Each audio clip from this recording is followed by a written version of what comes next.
Now, a few days have been passed. The entire entourage is just camped outside the region of the Valley of Becca. It used to be quite small, not as big as now it is today. So imagine it might have been occupying a region literally within a kilometer or 2 kilometers outside maximum, outside that region. Because, God said it, that He is not going to allow any of these so-called emperors to invade as long as they are not monotheistic. They can't enter. The moment they become monotheistic, they will, like King Abraham, King Solomon, peace be upon them all. Now, one of the learned men from the Jewish tribes and the Jewish scholars, he knew about the value of the place, because the Valley of Becca is in the Old Testament, and all of the prophets of the Old Testament went to Becca to perform the pilgrimage, and they instructed/ordered their followers to do the same.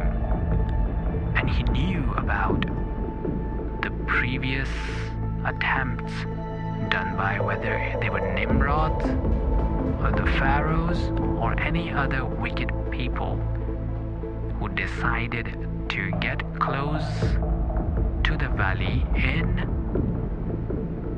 order to destroy it. Each time they decided to invade, they got caught by a weird, strange, anomalistic disease or some form of natural phenomenon that had stopped their tracks, and either they died, passed away, or they had to return empty-handed. And that's one of the reasons. That's why the dwellers of the Becca were proud of their lineage and their history and the valley they are living in, they are residing in. They are also known for their hospitality and ruthless nature. The harsh desert land, coupled with the historic place that they are housing, of course it made them who they are. The intensity of the region itself made them a bit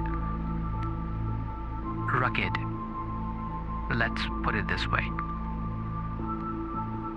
Now, that learned Jewish rabbi, he discussed with his fellow akhbars. Akhbars means like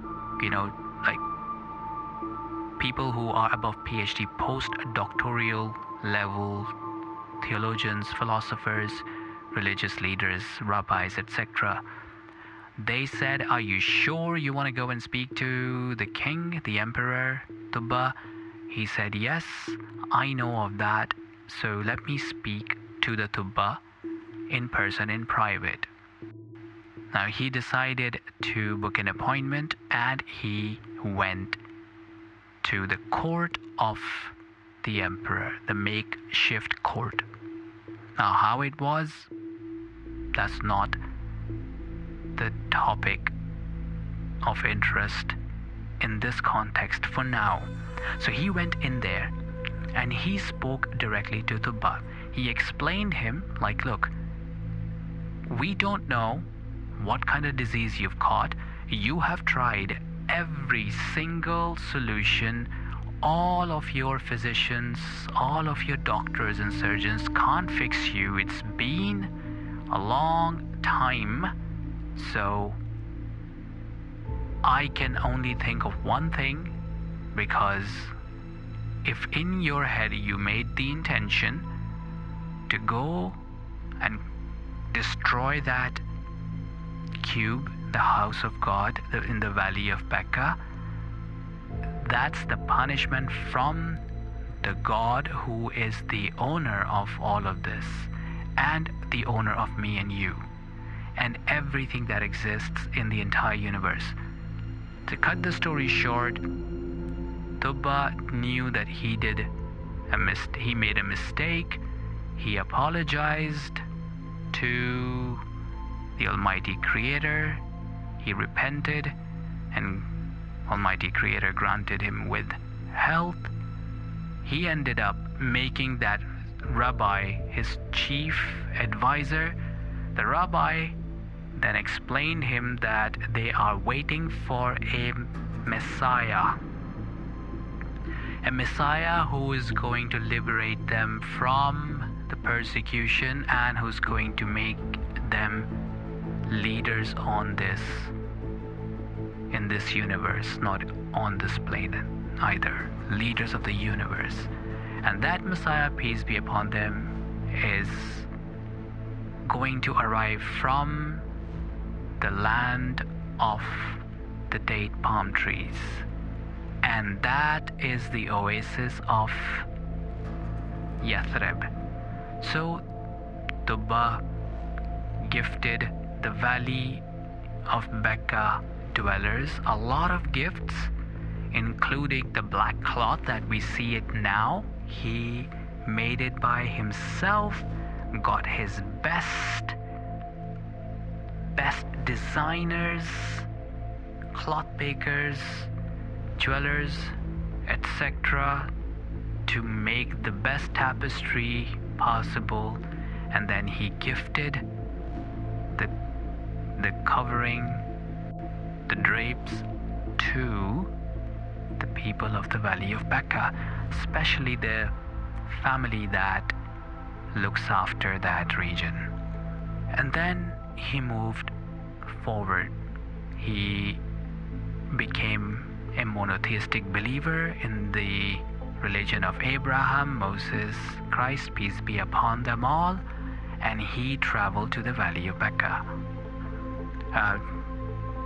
to do the prayers. He did that inside the Haram, which is the black cube, and then he set off for further explorations.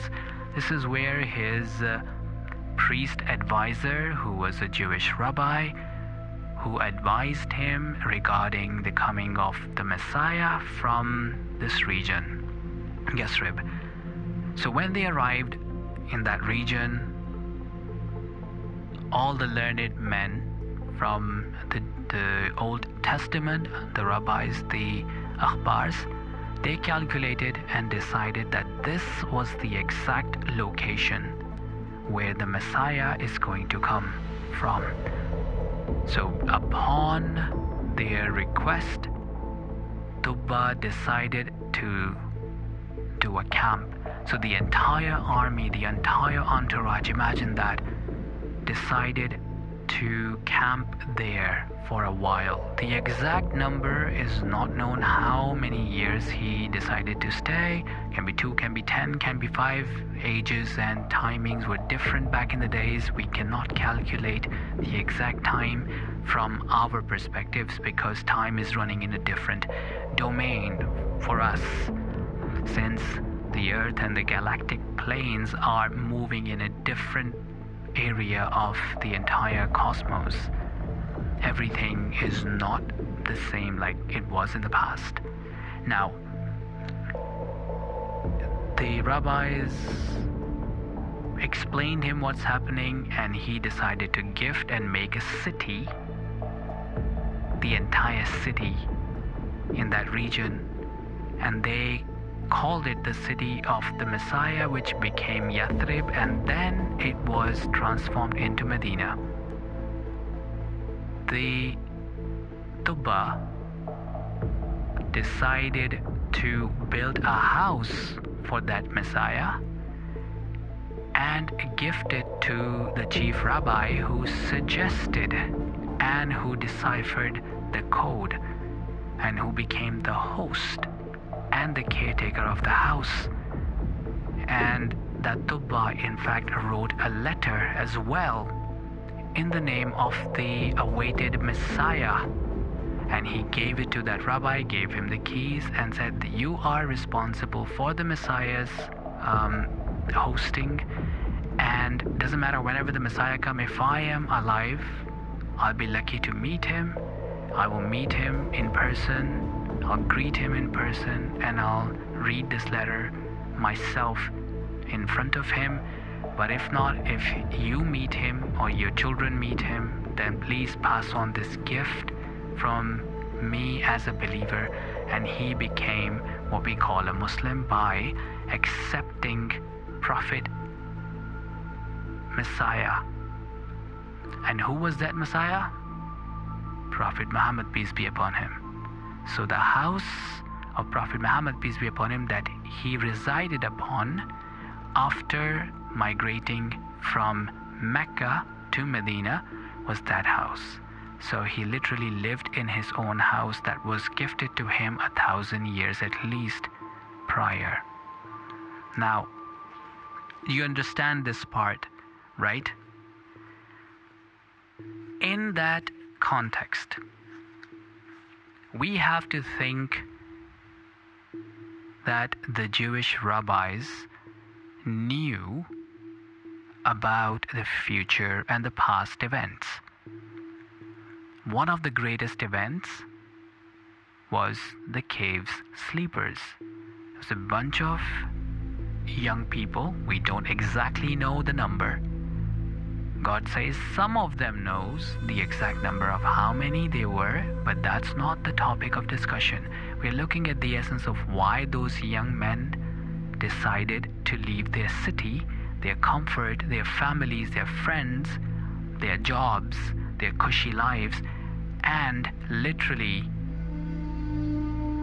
put their lives on the line, and they managed to escape the wicked kingdom, and they managed to hide themselves in a cave. And that cave became one of the most unique / turning points in the history of humanity. You know, like if you pick up modules,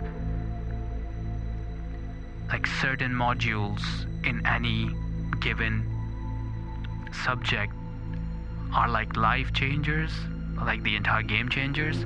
Just like that, certain modules are literally the game changers. And this mention of the cave sleepers is present in the Jewish, the Christian, and the Muslim Apocrypha at the same time. You'll be surprised that they are mentioned, but in a different context, but similar. Yes, I know it's confusing. In a different context, but in a similar position as the Sapt Rishis, the 7 Rashis, the 7 holy people. And it's also present in Bhagavad Gita, which is another separate subject. But for now, just to spread the tablecloth on the table, to prepare the table, and their story is present across all the major traditions that are alive today. Okay, sorted? Now those sleepers, they went into that cave whilst they were running away from their evil king and the army, just like the story of Exodus. The Red Sea, as we know, was parted by Prophet Moses, peace be upon him, as he was leading the Israelites out from the pangs of the Pharaoh, alongside his brother, blessed brother, Prophet Aaron, peace be upon him, and his prodigy, that is Joshua bin Nun, peace be upon him, who will play a huge part again in the history of humanity as we know. In fact, the history of the cosmos and the multiple dimensions.